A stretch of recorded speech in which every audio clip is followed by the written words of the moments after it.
What's going on, everybody? David here. Today we're talking travel reward credit cards, specifically the Chase Sapphire Preferred. But first off, on this channel we talk about travel, exploration, and photography. If that sounds like something interesting to you, please hit the subscribe button. Don't forget to hit the little bell icon so you can get future updates on my videos. Okay, so I want to talk about the Chase Sapphire Preferred because they just upped their annual or their sign-up bonus. So their sign-up bonus now is 60,000 points. They've also changed their system when it comes to the annual fee. So let's take a look at the card real quick, and I'll go over the whole card and then give you my overall opinion. I've done this before, but now that it's 60,000 points and they've changed the annual fee structure, that might be some different things to consider. Okay, so the sign-up bonus here, 60,000 bonus points. That's after spending $4,000 within the first 3 months. So that's not bad. You just need to make sure that you can hit that minimum spend. So that $4,000, you need to make sure you can spend that in 3 months. Now the annual fee, they used to waive that $95 annual fee for the first year. Now they're no longer waiving it, so you're going to get the $95 annual fee, and that's going to come rather quickly, usually within the first month there of getting the card. So be aware of that as well.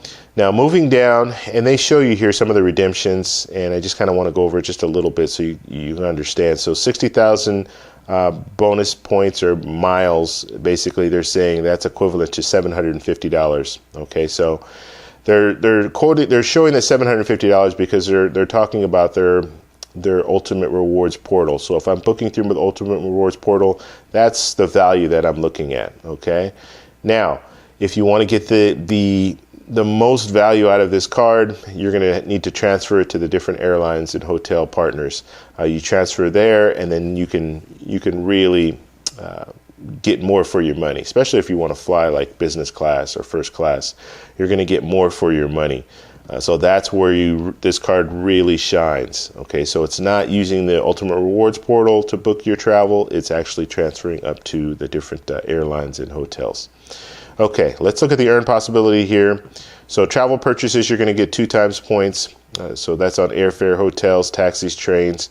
So that's pretty much kind of the standard. When it comes to a lot of cards, you're going to get at least 2 points for every dollar spent. Now with the Chase Sapphire Reserve, you're getting 3 points for the same category. So it really challenges this card when it comes to that. Because if you get the Chase Sapphire Reserve, you're going to get more. You're going to earn more. You do have to pay more of an annual fee, but in most situations, you can get that annual fee down to 0 if you work it the right way. All right, restaurant purchases, 2 points for every dollar spent, and that's worldwide. You notice they say worldwide because not all cards will give you worldwide points. So the Amex Gold is a perfect example. You get 4 times points in the U.S., but if you're traveling and if you're traveling to another country, you're not going to get 4 times points on travel and 4 times points on groceries. It's only the U.S. So worldwide, this makes a lot of sense to get a card like this because you don't have to worry about if you leave the U.S. am I going to be able to use a card and maximize my earn possibilities. Okay. Last thing here, you're going to get 1 point for every dollar spent, and that's on all other purchases. Okay, so I'm looking at some of this other stuff too. This stuff you should really be interested in knowing. So 0 transaction fees, and this really helps. Okay, so if you're traveling, I like to bring cash with me, but I also like to use my credit cards whenever possible. So if I go to a restaurant or if I go to a place where I can use my credit card, I'm usually going to use it because I don't want to either take out a lot of money with my debit card, like when I'm out in another country. I don't like to do that. As well as if you're bringing cash, I don't like to do the money exchanges a lot because you're losing money on that because you have to pay a fee. So if I can use my credit card for pretty much everything, that's what I'll do. And then with the cash that I have, I just make one money exchange and then use that cash as needed. And in most situations, I'm using my credit card, I would say probably 70% of the time, and then you will have cases where, let's say you want to buy souvenirs and you go to a little local shop to buy a souvenir, and I'll use cash for that.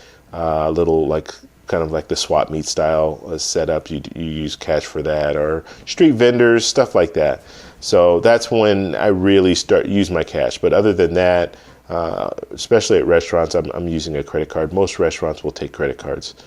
Okay, so now the rental. So let's say you rent a car, you get the primary insurance. That's really important. So if you rent a car, you don't have to pay for that additional insurance as long as you're using your credit card when you make when you book the rental.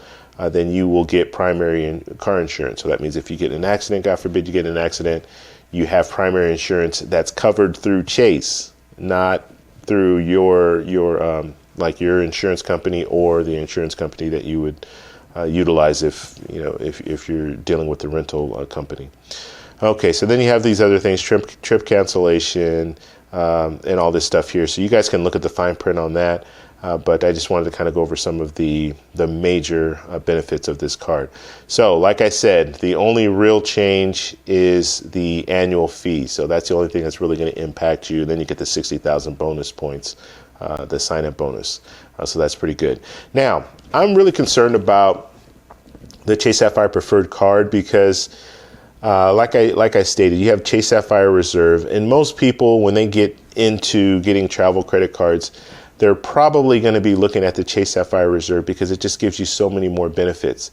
And it doesn't make sense to have a Chase Sapphire Reserve and a Chase Sapphire Preferred. And in today's world, you can't get both of them. I do have both of them. And that's only because I got the Chase Sapphire Preferred. And then when they launched the Chase Sapphire Reserve, I went ahead and got that card as well. But this card, they really need to revamp it. They need to have this card compete with like the Amex Gold.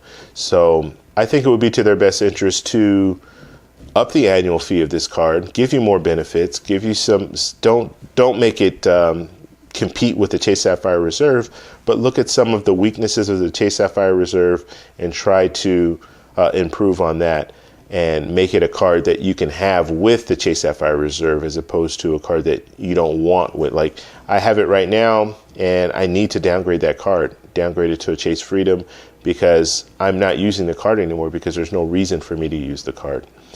So I'm just hoping that in the future they do something like that, or they look into, okay, we can make a Chase Sapphire Preferred Plus and then give some more benefits, up the annual fee to $200 or $250. Give you like a credit, a travel credit, $100 travel credit or something like that.